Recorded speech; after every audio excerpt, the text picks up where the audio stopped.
Muy buenos días. Constituye para mí un placer y un honor haber sido invitado a participar en este prestigioso encuentro internacional. Estoy muy agradecido por ello a la Fiscalía General de la República de Cuba y voy a tratar de corresponder a su amabilidad y a la de todos ustedes con su presencia aquí, compartiendo las siguientes reflexiones sobre la responsabilidad penal individual de los delitos de empresa. La pregunta a la que trato de responder y con la que trato de compartir mis reflexiones es la siguiente, la que tienen ustedes ahí en la primera diapositiva de mi presentación, que es la de quién responde penalmente, individualmente, por los delitos de empresa. Siguiente, por favor. Siguiente. Una preocupación tradicional y actual del derecho penal es la de que los delitos de empresa, sea empresa pública, sea empresa privada, resulten impunes para las personas que ostenten los centros de decisión de las mismas y que por ello tengan una intensa implicación objetiva y subjetiva en tales delitos. Si entendemos por delitos de empresa delitos que se cometen en la actividad de la empresa y a favor de la empresa, piensen, por ejemplo, delitos contra el medio ambiente o delitos contra la seguridad de los trabajadores, resultará que esa impunidad de los administradores y de los altos directivos podrá generar un alarmante déficit de prevención.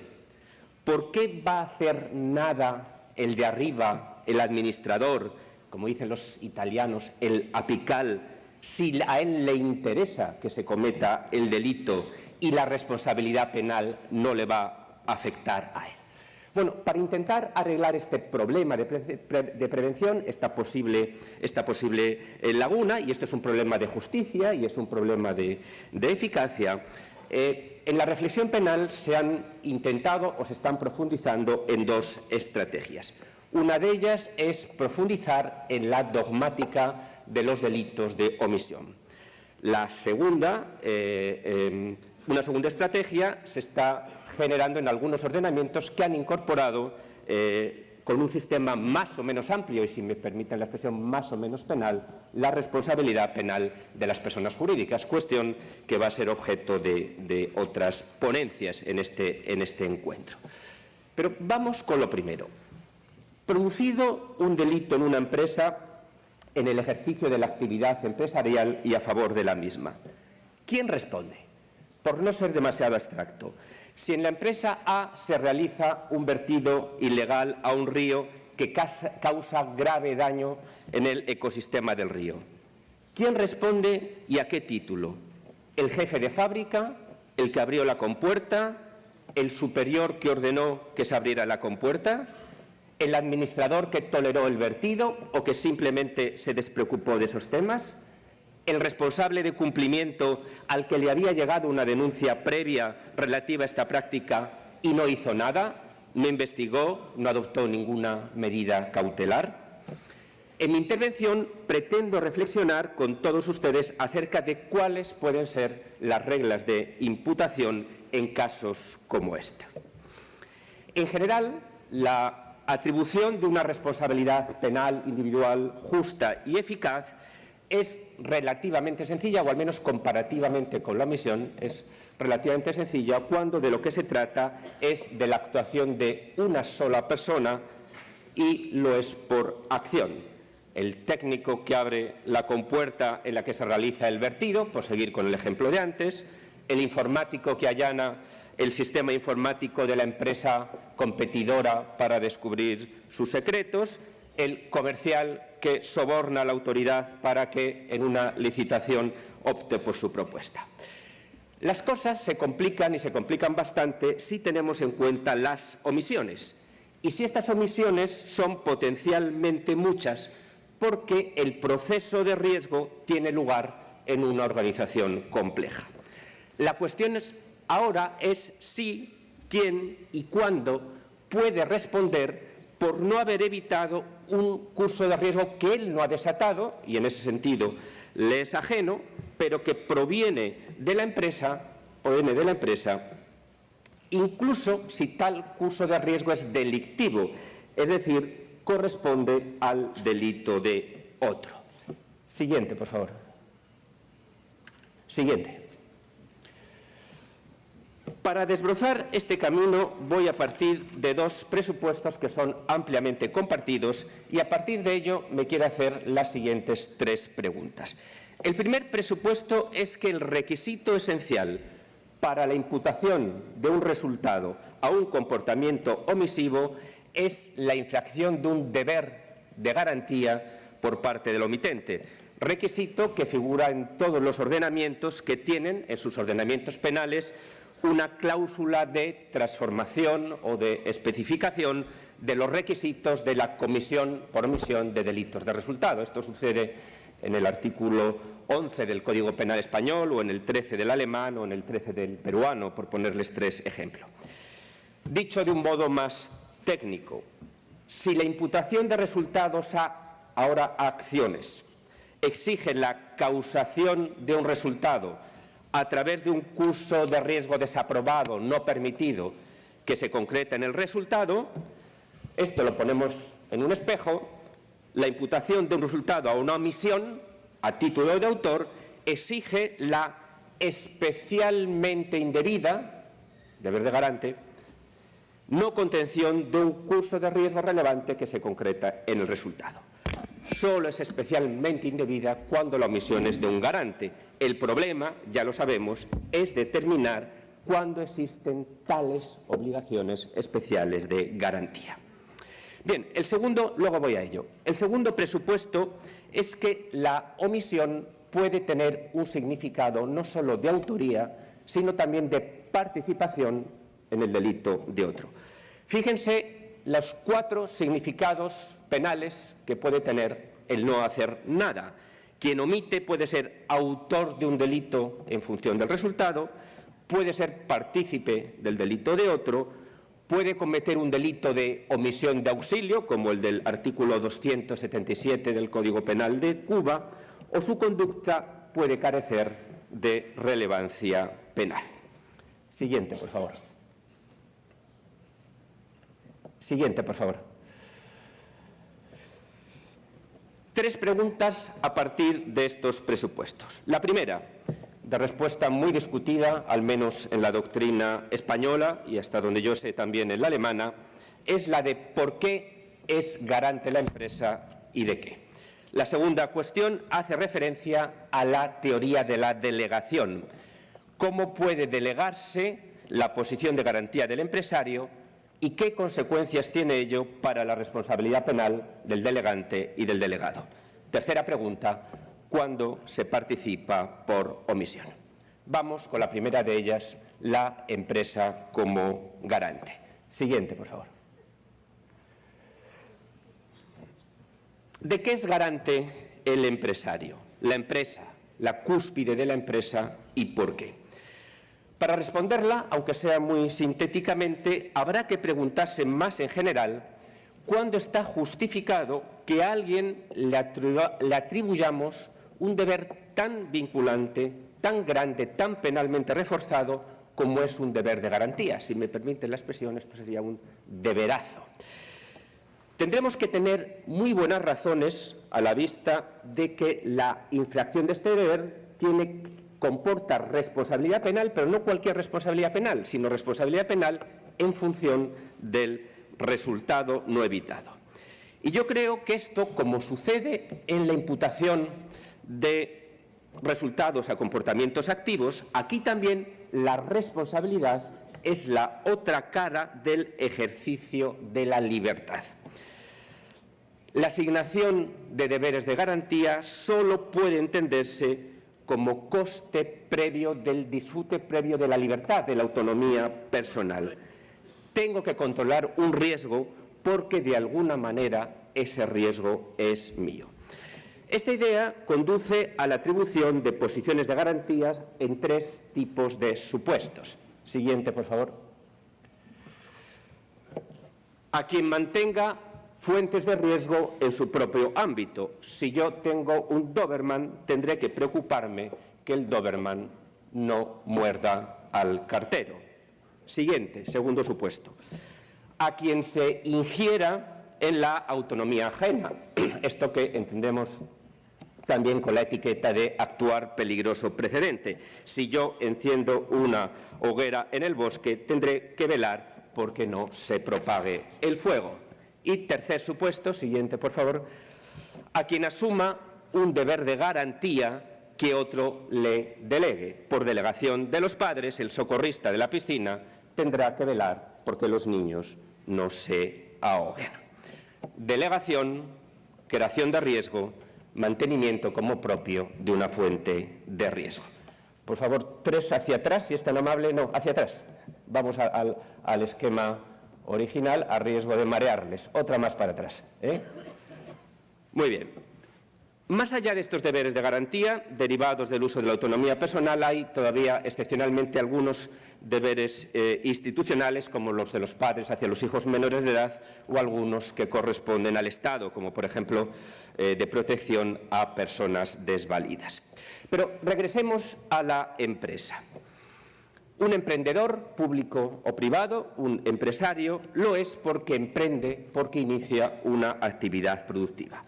Como esa actividad productiva produce riesgos para tercero, para los trabajadores de la empresa, para el medio ambiente, para los consumidores, quien la inicia será garante de su control, sea por injerencia, causa número 2, sea causa número 1, por mantenimiento de una fuente de riesgo en su propio ámbito de dominio, en su círculo de organización.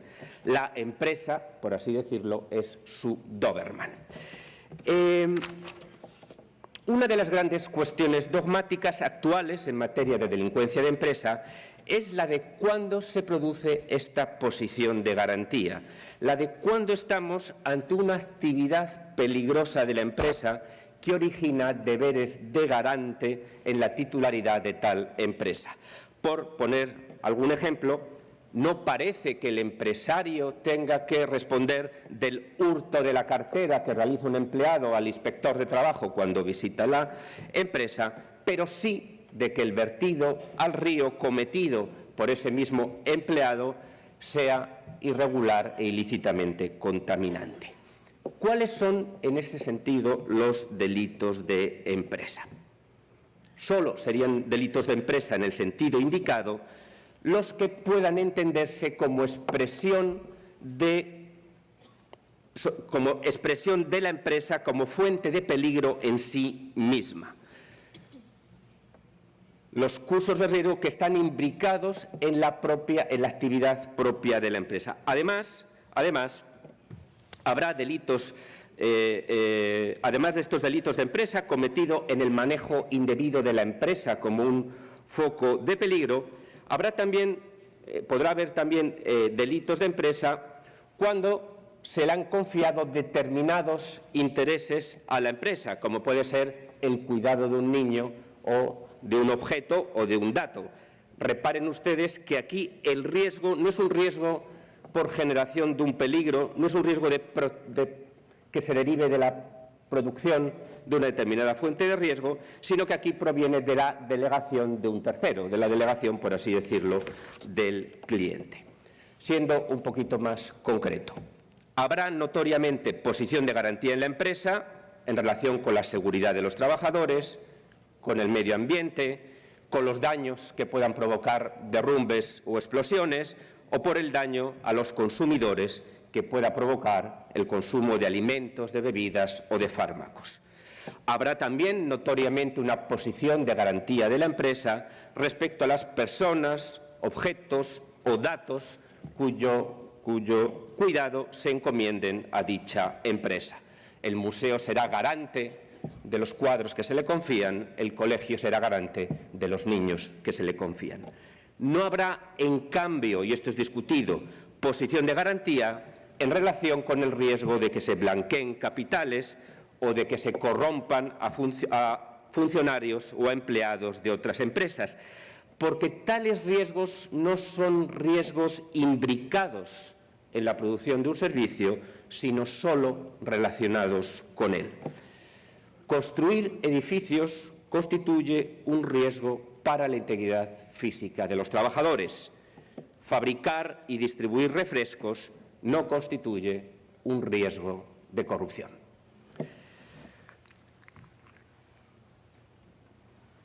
Seguro que alguno de ustedes se estará preguntando, ¿pero acaso no establecen las leyes de lavado de activos ciertos deberes de control y de comunicación? Es más, ¿acaso no impone el propio Código Penal un cierto deber de auxilio a todos aquellos que puedan prestarlo con facilidad?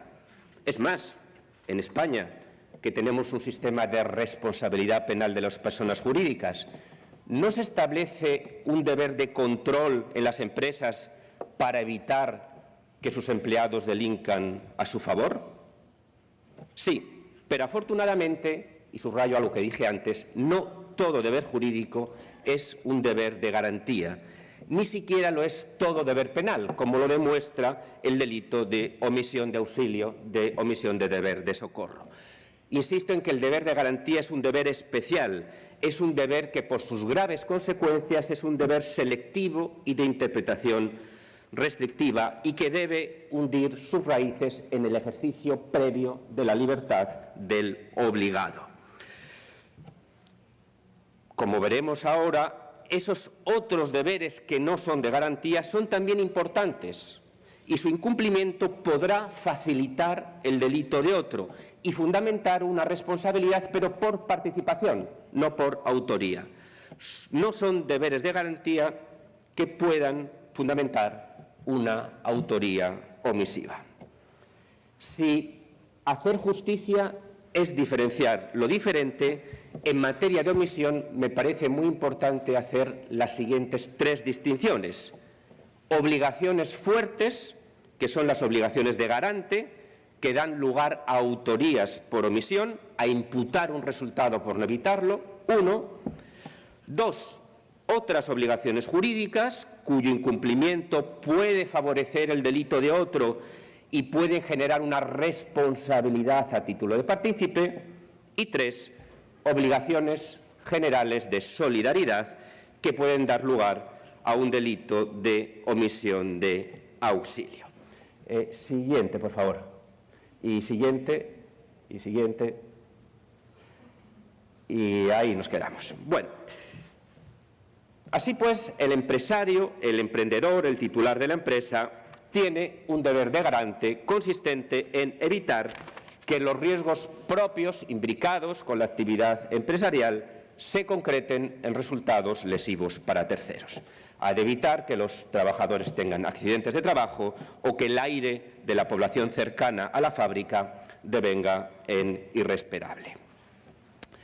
En una empresa mínimamente compleja, el deber de garante que corresponde al empresario, a la cúspide, se va a delegar en otra persona que a su vez podrá proceder a una ulterior delegación. Es extraordinariamente trascendente de cara a la imputación penal entender este mecanismo de delegación. Y básicamente hay que entender, a mi juicio, dos cosas. 1, los efectos de la delegación y 2, los requisitos o condiciones de la delegación. Vamos con lo primero, los efectos de la delegación. El primero y más obvio es que la delegación de un garante de su deber genera un nuevo deber de garantía en el delegado y una posible responsabilidad penal por omisión y resultado del delegado. Pero muy importante, el delegante no queda, por el hecho de la delegación, exonerado de su deber de garantía. No observa, cumple sin más con su deber de garantía. Simplemente transforma su contenido, que ahora va a ser de vigilancia sobre el delegado y, en su caso, de corrección o incluso de sustitución del mismo. Efectos, 2, condiciones. La delegación no tiene por qué ser formal, ni siquiera tiene que ser expresa, lo que tiene que ser es material. Lo trascendente es que un delegante libre y un asumente libre, por la razón que sea, han decidido organizar así sus vidas.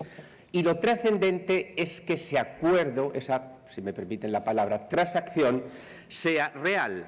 Es decir, que el delegado sea capaz de cumplir la tarea delegada y que el delegante para ello le dote, esto es importantísimo en la empresa, le dote de el necesario dominio, los medios materiales y medios personales para observar, para cumplir la tarea delegada. La delegación no exige formalidades, pero sí un contenido material. Si no se produce esa materialidad, no hay delegación, la delegación es ficticia, es cosmética y el deber de seguridad permanecerá tal cual en su integridad en el delegante, que podrá responder de las consecuencias del incumplimiento, de la no contención de un riesgo, si las mismas eran previsibles.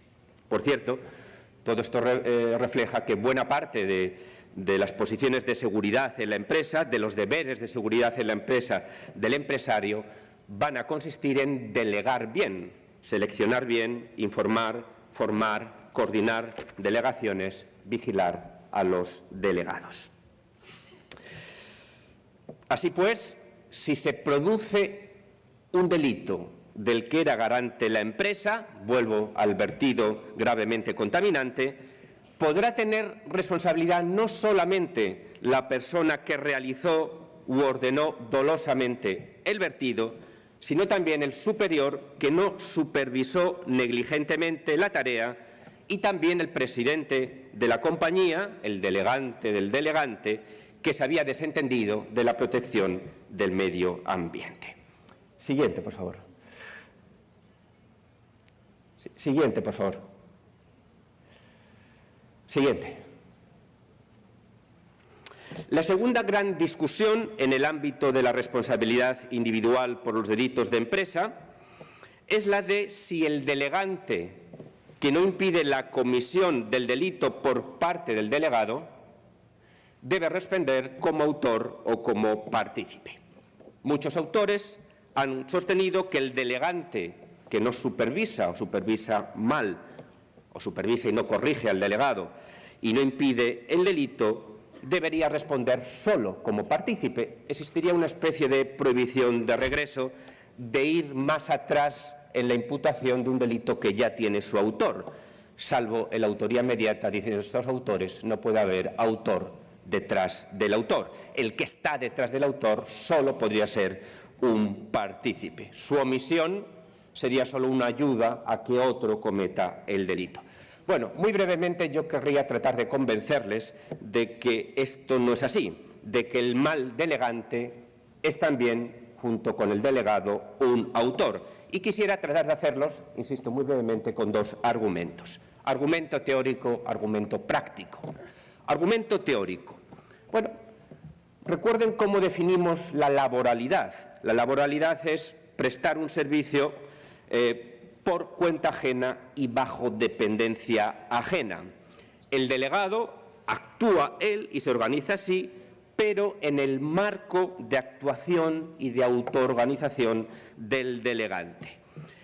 Cuando el delegante no vigila o no corrige al delegado y permite el delito de éste, su grado de implicación no queda bien descrito en el concepto de participación, porque el delito es también suyo, es consecuente al descontrol de su propia esfera de organización. En este sentido, si las palabras nos ayudan a pensar, me parece muy brillante cómo define esto el profesor alemán Schünemann. Dice, se produce aquí una cotitularidad de la custodia, una cotitularidad del control del curso de riesgo.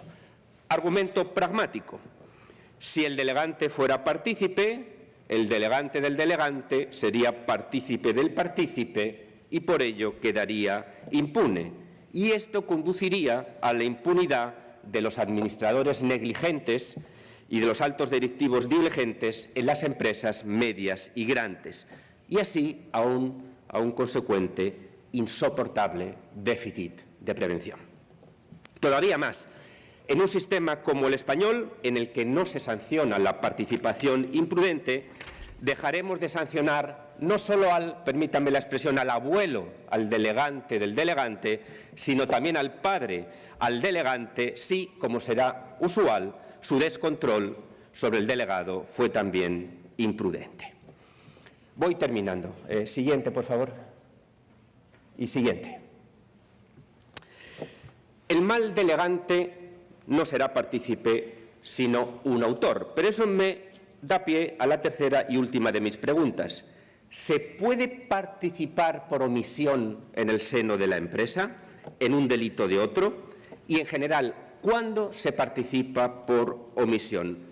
¿Cuándo el que no impide que otro cometa un delito no es ni autor, por un lado, por arriba, ni por abajo, un mero denegador de auxilio, sino un colaborador del autor? Bueno, esta pregunta sería un buen tema para una entera ponencia y para muchos más minutos de los que dispongo, así que me disculpo si soy un poco breve, si soy apodíctico. Yo creo que habrá una participación omisiva cuando el que omite infringe un deber que no sea de garantía, como es, a mi juicio, lo propio de los deberes policiales y de los deberes de cumplimiento. Esto es lo que pasa con el compliance officer.